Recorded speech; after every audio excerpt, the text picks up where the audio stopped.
On entend souvent parler du repentir et de ses conditions, mais dans le Coran, le repentir est souvent accolé à la réforme. Allah dit par exemple, les deux d'entre vous qui ont commis la fornication, sévissez contre eux, puis s'ils se repentent et se réforment, laissez-les en paix. Autrement dit, se tourner vers Allah et lui demander pardon n'est que la première étape, et c'est sans doute la plus facile. Le plus dur est de faire des changements concrets dans nos vies pour que le péché ne se reproduise pas. Et ces changements sont spécifiques à chacune de nos situations. Parce qu'on a tous dans nos vies des choses qui se mettent entre nous et notre adoration d'Allah. On doit donc honnêtement se demander qu'est-ce qui interfère et dégrade cette relation, et agir en conséquence. Et de nos jours, l'association ne consiste plus à adorer des idoles sous forme de statues, parce que chaque génération et chaque époque a ses propres idoles, et une idole est quelque chose que tu adores, dans laquelle tu places tes espoirs, à laquelle tu penses tout le temps et qui prend la place d'Allah dans ton cœur. On doit donc se demander qu'est-ce qui, dans nos vies, a pris ou risque de prendre cette place. Et ça peut concerner des choses futiles comme le divertissement ou le travail. Peut-être qu'on regarde trop de séries le soir et que ça nous empêche de nous lever pour Fajr. Ou peut-être qu'on est trop focalisé sur notre carrière professionnelle et qu'on ne prend pas le temps de prier ou de lire le Coran. Et ça peut aussi concerner nos relations personnelles. On peut par exemple avoir des mauvaises fréquentations,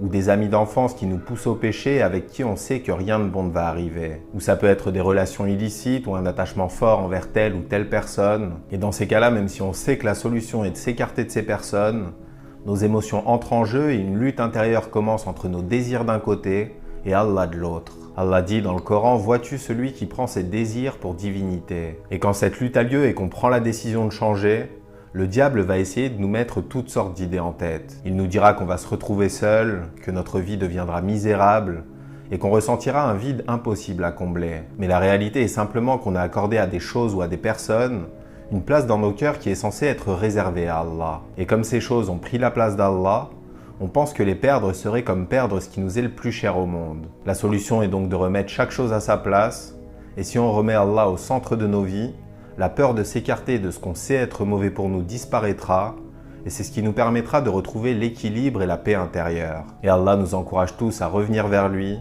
Il dit « Si mon serviteur vient vers moi en marchant, je viens vers lui en courant ». Autrement dit, si on décide de revenir vers Allah, il s'empressera d'apaiser nos cœurs et il nous accompagnera dans ces moments difficiles. Qu'Allah nous guide.